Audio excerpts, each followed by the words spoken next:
são resoluções que a gente tem, pelo menos, o ideal é que a gente desse uma lida nelas, né? Possivelmente, se você pagar a hipoteca, algumas das coisas que tem nessa resolução vão ser tratadas, mas são resoluções importantes. A mais importante é a 414. A 414, ela diz todos os direitos e deveres do consumidor e da concessionária.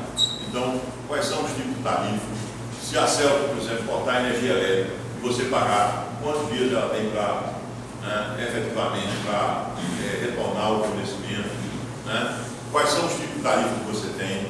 Né? Quais são as opções tarifárias? Então, essa resolução 414 é muito importante.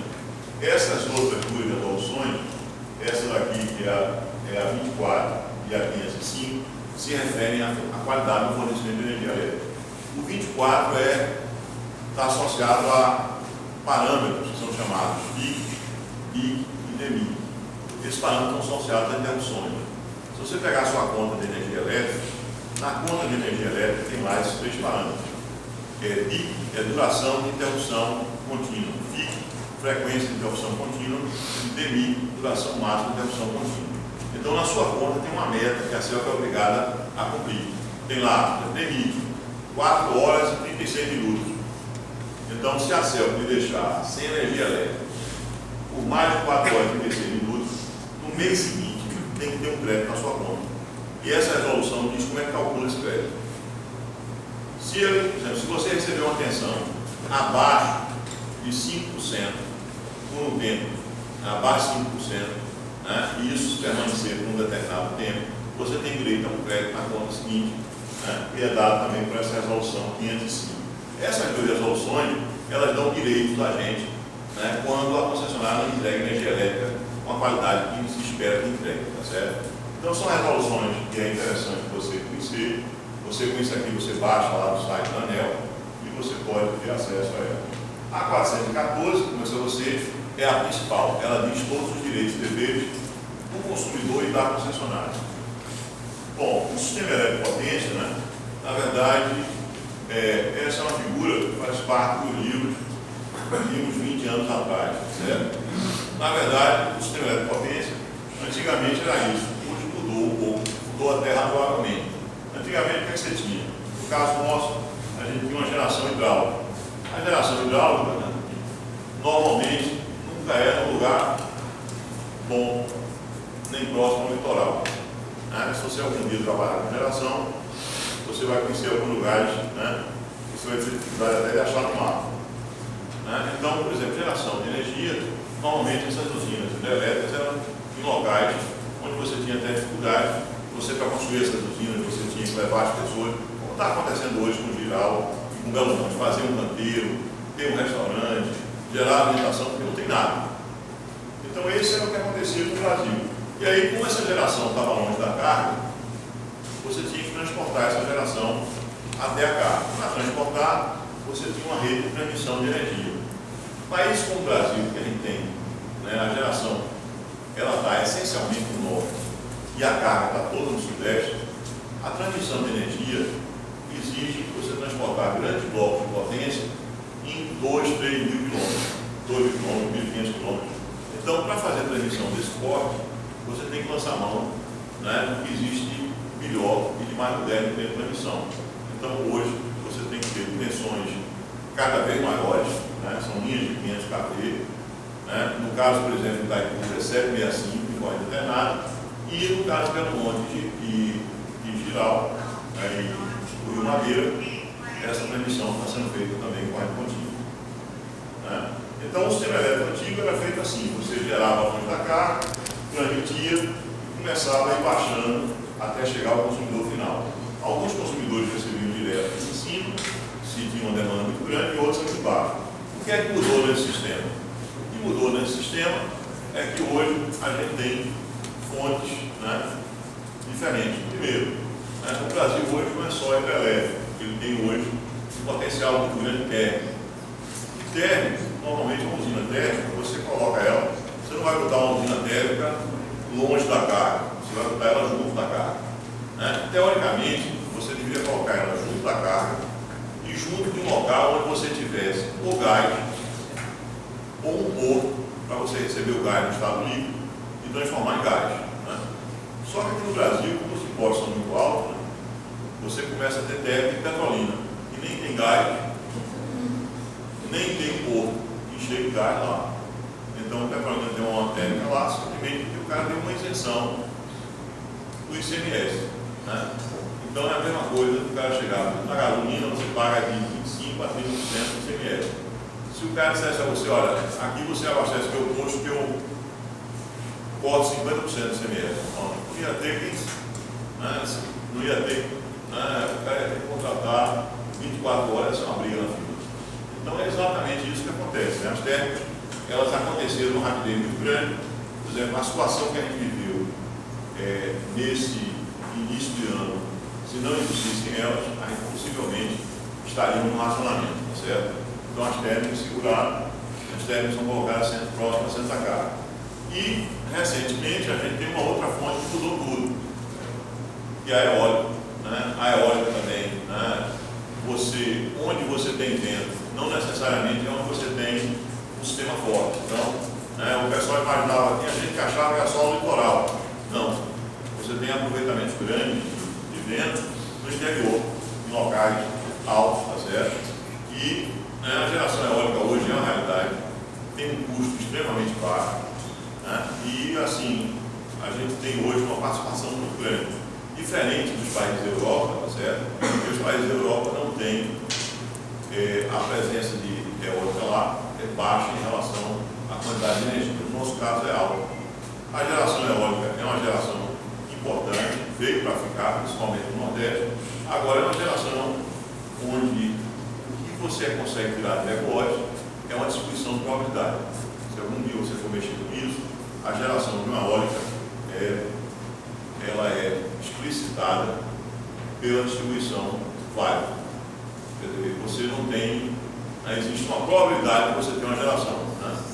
Porque vocês sabem, tanto quanto eu, desde Pedro Alves Cabral, tem uma coisa chamada calmaria, certo? Esse é um fato que a gente não pode esquecer. Mas, efetivamente, esse é um ponto forte. E tem algo que também vem para mudar. A energia solar ainda é muito cara, mas lá existe uma série de impactos com ela, e a tendência é que ela consiga baixar o preço. E, recentemente, né, tem uma medida que foi o ano passado, desde o ano passado, era para ter entrado no início desse ano, e foi adiada por um ano, e a possibilidade de você ter geração distribuída. Quer dizer, você comprar um painelzinho fotovoltaico, com uma turbina pequena, né, pedir a CEL para trocar o seu medidor para um medidor eletrônico e injetar energia. Quer dizer, é um conceito mais tranquilo de geração distribuída. Quer dizer, você injeta energia, quando você tem aquilo ali para o seu consumo, quando você consumir menos que está gerando, você injeta na rede. E esse medidor eletrônico vai lhe dar um crédito em kWh e ele vai batendo nas contas seguintes. Então, por exemplo, né, uma casa de praia. Uma casa de praia, você está lá, você deixa lá 4, 5 meses só, né, o cara fornecendo energia, obviamente para ninguém, né, mas fornecendo energia.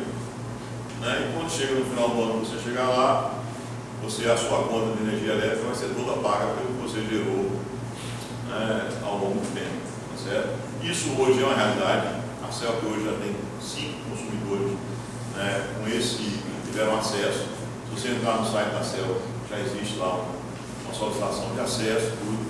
Ainda não emplacou com a rapidez que se espera, porque, na verdade, o painel fotovoltaico ainda o que é feito no Brasil, o rendimento é triste, né? E o que é feito lá fora é bom, mas é caro. Mas há uma possibilidade até de o pessoal passar a produzir, né, essas painéis no Brasil com custo menor.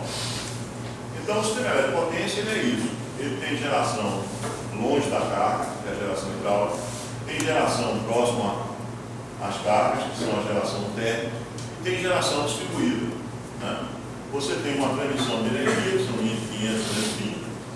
Você tem uma subtransmissão, que é aquele conjunto de linhas de 500, 230, que chegam, por exemplo, próxima à região metropolitana de Salvador, próxima à região metropolitana de Recife, próxima à região metropolitana de Fortaleza. Então, é um conjunto de linhas que, por exemplo, atendem Recife, Maceió, João Pessoa, Campina Grande.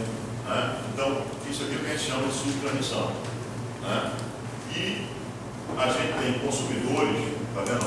E alimentam direto da transmissão. Que consumidores são esses? São consumidores de grande porte. Então aqui, por exemplo, no estado, grandes consumidores que recebem 230 kV, a gente tem a Aço Norte, a MG, né, a Petroflex, né, que agora é grande.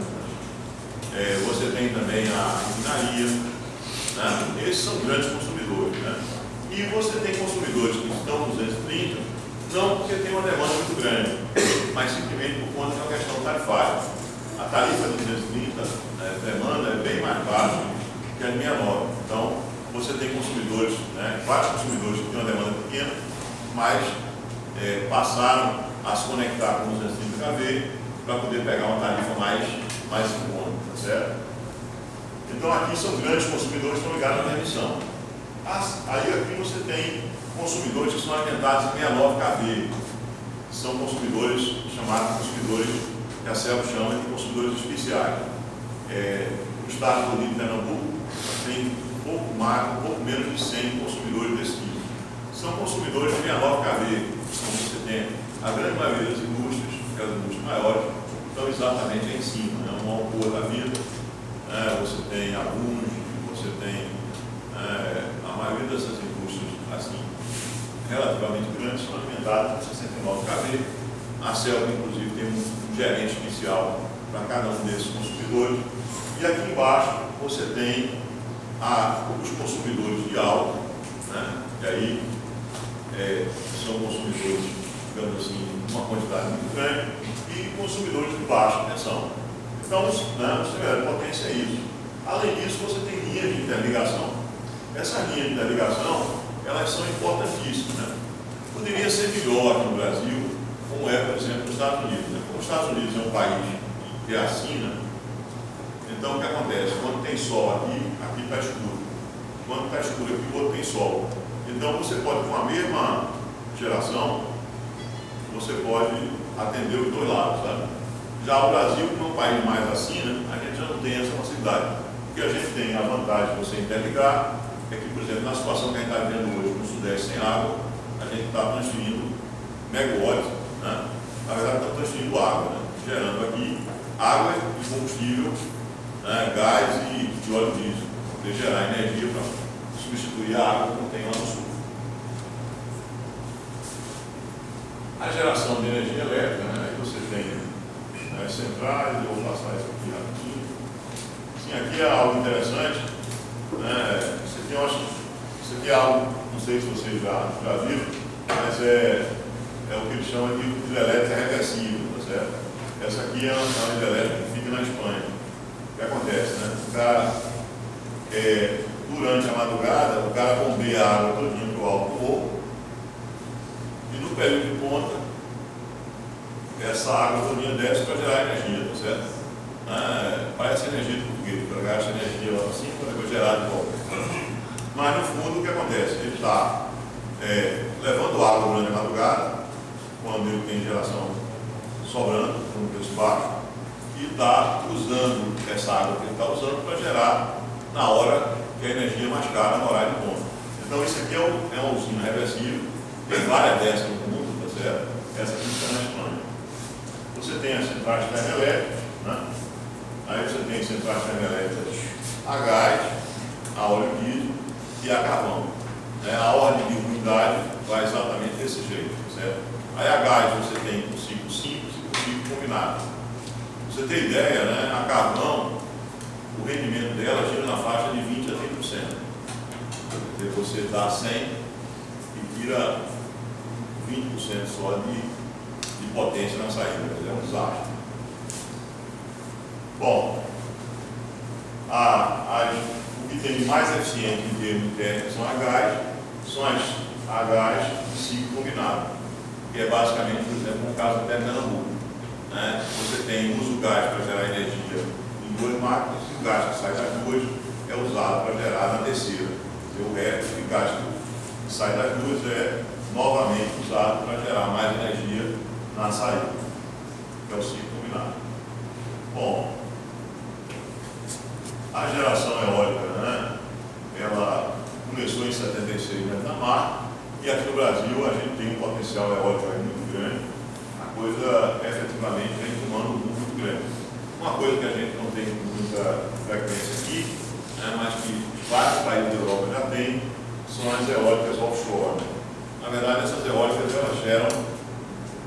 o pessoal diz que ela não tem problema nenhum ambiental. Recentemente, o CONAMA publicou uma legislação que elimina a burocracia para a licença ambiental de uma eólica. Mas, na verdade, a eólica ela tem um ruído muito grande e tem impacto ambiental também. Sabe? E aí o que acontece? Né? O pessoal prefere, é mais fácil botar a geração eólica em offshore para poder, né, não atrapalhar a praia das pessoas. Né? A gente aqui não tem terra demais, não está muito preocupado com isso. A geração solar, existem dois tipos de sistema. Né? O mais conhecido é o fotovoltaico, mas existe também a possibilidade de você gerar energia solar. Né? Os painéis aquecem, né? E formam vapor, e esse vapor é usado para gerar energia, tá certo? Aí você tem alguns exemplos aí de geração solar. Aqui tem algumas situações interessantes que a gente não tem no Brasil, mas isso aqui são dois projetos nos Estados Unidos, onde você armazena energia, tá certo? Você tem sol e vento, principalmente sol, você não tem sol de noite. Então você tem que armazenar essa energia para usar à noite.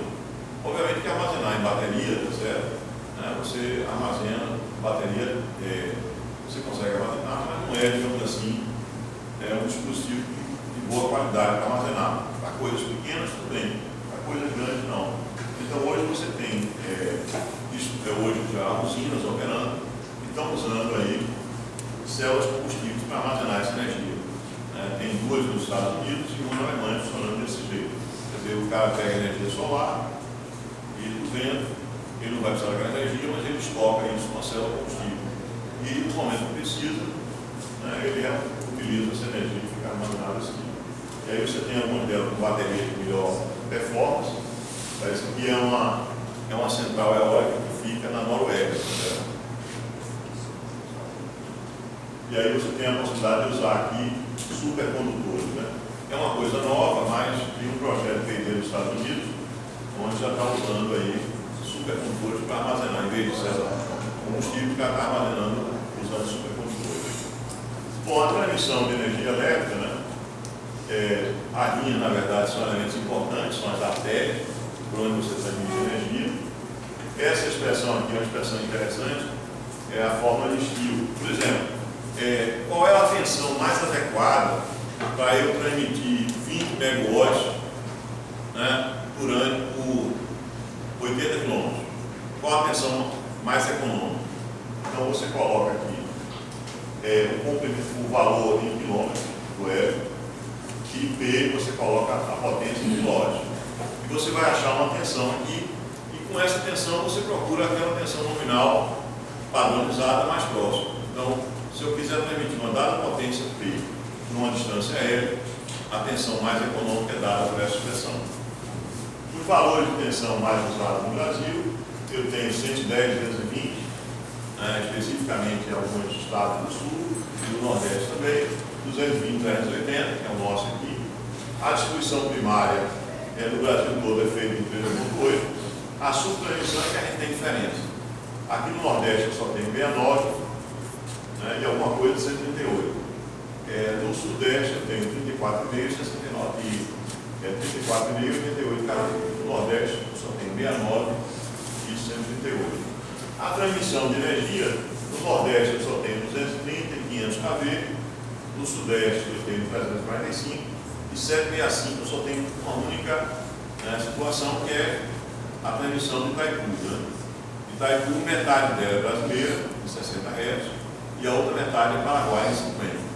A metade brasileira, em 60 Hz, toda essa energia é levada para São Paulo, para São Paulo e Rio, por uma linha, aí, são três circuitos de 765 kV.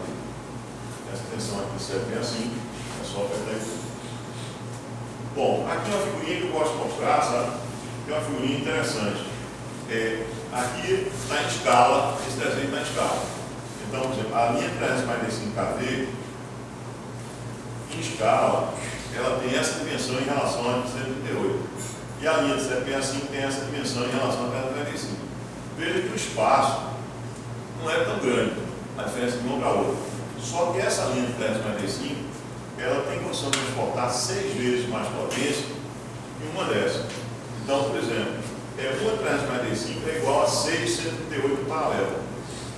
E uma uma de 765 corresponde a 30 de 138 paralelo. Tá? E quando você sobe o nível de tensão, você consegue transportar mais potência com menor impacto ambiental. Né? Construir linha de transmissão no Brasil, né, é uma corrida de obstáculos enormes. Né? Você, né, dificilmente você consegue construir uma linha no prazo. Né? Você, para construir uma linha, depois que você ganha o leilão, você tem que contratar, você tem que pegar o traçado da linha, descobrir quem é o dono de cada terreno e negociar com cada um deles. Se os caras não quiserem negociar, você vai ter que entrar na ANEEL, para a ANEEL declarar aqui, né? Dar uma declaração de lucro, declaração de utilidade pública, para poder você ir na justiça e conseguir negociar. Aí você já sabe quanto é. Aí agora você vai ver o traçado. Aí você vai atrás de tirar uma licença. Né? Primeiro você tira uma licença prévia e depois uma licença de instalação. Na licença de instalação, então, começa os problemas. Se a linha fica num estado só, aí você resolve o problema com o órgão ambiental do estado. Se a linha passa de um estado para outro, aí, meu amigo, você é bom ser religioso e começar a rezar. E aí vai para o IBAMA. O IBAMA é um poço, que as coisas entram lá, né? Nem Deus sabe quando é que vai sair, tá certo? E aí começam os problemas, né? Porque aí o cara pede para fazer, né, umas sondagens, né? Umas sondagens arqueológicas. O que é que ele faz? Onde você bota uma estrutura, ele faz uma sondagem, quer dizer, cava o terreno até uma certa distância, para ver se descobre alguma coisa. De onde é que veio isso aí? Isso veio da Europa. E lá na Europa, quando cava um buraco, né, ele acerta um ex-castelo, né, tem um cara lá com uma espada, roupa, né? Aí aqui no Brasil, quando o cara faz um buraco, sabe? Aí acha o quê? Um pedaço de galho com uma pedra de um índio. Bom, se você descobrir uma pedra de um índio, meu amigo, aí você está frito. Vai ter que contratar um arqueólogo, o cara vai ter que fazer levantamento, começar a fazer um furo, resgatar tudinho. Aí o cara passa lá 3 meses levantando tudinho. Aí quando você vai ver em cima de uma mesa, tem uma pedra, um pedaço de lança, um não sei o quê, né? Aí, por exemplo, se a linha passar em cima de uma jaqueira, aí você, a jaqueira é o cálculo, né? Porque você, para cortar a jaqueira, você tem que pegar aquela mata, jogar a linha, depois tem que tratar aquela madeira. Resultado, né? O trabalho de construir uma linha, né, é, na verdade, uma corrida de obstáculos cada vez maiores, certo? Então, cada vez mais o pessoal trabalha com tensões maiores para ter menos problemas no meio ambiente. E as linhas de transmissão, elas são diferentes, tá certo? Por exemplo, uma linha de 69, você tem um condutor por fase. Uma linha de 230, você passa a ter 2 cabos por fase, você tem cabo para raio. Então, é uma linha, né, onde você tem condição de transportar, né, muito mais energia. Então, por exemplo, só para vocês terem ideia, uma linha de 230, ela tem condições de transportar de 80 a 120 megawatts em média, 100 megawatts. 100 megawatts é uma cidade do tamanho de Caruaru, considerando tudo. Está em volta, Caruaru, não é só Caruaru, tudo que está em volta, certo? Uma linha de 500 kV, ela tem condições de transportar em torno de 900 a 1.200 megawatts. Para você ter ideia do que é isso, o megawatt médio do Nordeste é 9.000. Então, uma linha de 500 kV tem condição de transportar em torno de 1.000. Então, se uma linha dessa sai, o estrago é grande, tá certo? Bom, aqui é a questão da transmissão em corrente contínua, né? A gente começou a transmissão em corrente contínua com Itaipu, né? Só que lá a transmissão em corrente contínua, a razão é porque a máquina de Itaipu é 50 Hz, né? O Paraguai, com toda aquela indústria dele, das 11 máquinas que ela tem, ela só gasta 1,5. Então, as outras 10, né, as outras 9 máquinas e meia, aí ele vende essa energia para a gente. Só que a energia em 50 Hz. Então, a solução adotada na época foi passar para a corrente contínua, transmitir em corrente contínua e você depois passar para a corrente alternada, né, em 60 Hz, próximo a São Paulo, próximo ao Rio. Então, a transmissão em corrente contínua, aqui você está vendo a diferença entre outra. Aqui são 2 linhas com a mesma capacidade de transmissão. Uma linha de AC e uma linha DC. Você vê que a linha DC, ela usa bem menos material. Teoricamente, né, se as duas transportam a mesma potência, é melhor fazer DC. Só que quando você tem uma linha DC, né, você tem uma série de equipamentos aqui de um lado e do outro. Porque o sistema é CA, aí você tem que converter para corrente contínua e depois inverter para corrente alternada 60 Hz. Aí aqui você precisa, né, dos conversores, né, para trabalhar com potencial, esses conversores são caríssimos. Você precisa de banco capacitor para corrigir o fator de potência e filtrar os átomos do lado CA, e precisa desse reator em série para evitar harmônico do lado do corrente contínua. Tá certo? Então, efetivamente, existe o quê? A partir, o que acontece? A linha de corrente contínua é menos, o custo dela por quilômetro é menor, mas em compensação, você para fazer a linha tem um custo inicial maior. Então, essas duas curvas que você está vendo aqui, ó, a mais alta é a de corrente contínua. Você precisa de um custo inicial maior, porque tem muito mais componentes, mas o custo dela por quilômetro é menor. A mais baixa é a CA. Você praticamente não tem conversor, não tem fio, não tem nada. Mas em compensação, como é muito mais material por quilômetro, ela tem uma inclinação maior. Então existe sempre uma distância a partir do qual é mais vantagem você transmitir em corrente contínua. Por conta disso, a gente tem as duas maiores usinas hidráulicas que a gente está em construção, que são as usinas do Rio Madeira, Santo Antônio e Giral, e as usinas de Belo Monte. A transmissão dessa energia para o sudeste e sul vai ser toda em corrente contínua. Por conta, né, são distâncias na faixa aí de 1.800 a 2.400 quilômetros, certo? Você imagina, né? O Madeira, Santo Antônio e Giral, eles vão produzir 6.000 megawatts. O Nordeste é 9.000. 2/3 de toda a energia que o Nordeste precisa, né, por uma usina só. Bom, aqui se mostra algumas interligações importantes. Aqui você tem interligação que a gente chama Norte-Sul. São 3 linhas de 500 kV que saem aqui de Tucuruí e vão até Serra da Mesa. Essas linhas transferem energia do norte até o sudeste. São 3 linhas de 500. Saem de Tucuruí até Serra da Mesa e Goiás. São em torno de 1.900 quilômetros. Cada linha de 500 dessas são 1.000 megawatts. Então você tem ideia do tamanho que você está transferindo de coisa aí. Essa, né, passa por Paulina, Miracema, Tucuruí, né? Essa linha são as interligações norte-sul.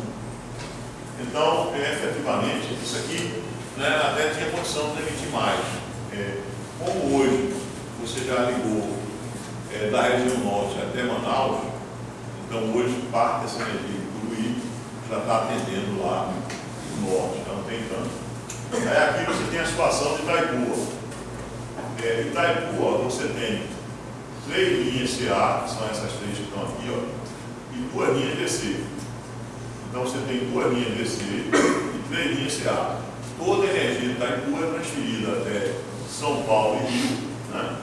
Pra você ter ideia, sai de Foz do Iguaçu e vai até Tijuco Preto. Tijuco Preto é uma subestação de Furnas que fica na divisa do Rio com São Paulo. Então está lá, você tem 3 linhas CA e 2 linhas DC. Você tem interligação aqui com o Uruguai e tem interligação também com a Argentina. Tanto o Uruguai como a Argentina são 50 Hz. Então é uma interligação de 50 para 60 Hz usando, né, inversor. Você tem uma interligação aqui com a Venezuela. A vantagem da Venezuela é que a Venezuela é 60 Hz, certo? Na verdade, há alguns anos atrás a gente importava energia da Venezuela, né? E a Venezuela passou aí nesses 3 anos uma crise tão grande, né, que a gente terminou a gente gerando térmica do lado daqui para fornecer energia, né, para a Venezuela. Você imagina um país como a Venezuela, né, que tem a maior reserva de gás do mundo, né, por conta de água, precisando importar energia do Brasil, porque a gente estava gerando térmica. É um verdadeiro caos que significa a Venezuela. Bom, né, além das linhas, você tem as subestações, que pode ser ao tempo e a brigada. As subestações hoje, elas são todas controladas com um sistema supervisório, né? Você não tem operador, né? Na verdade, o operador que você tem, ele na verdade é só para atuar, e não no sistema, mas atuar de uma forma como supervisão. O sistema opera todo ele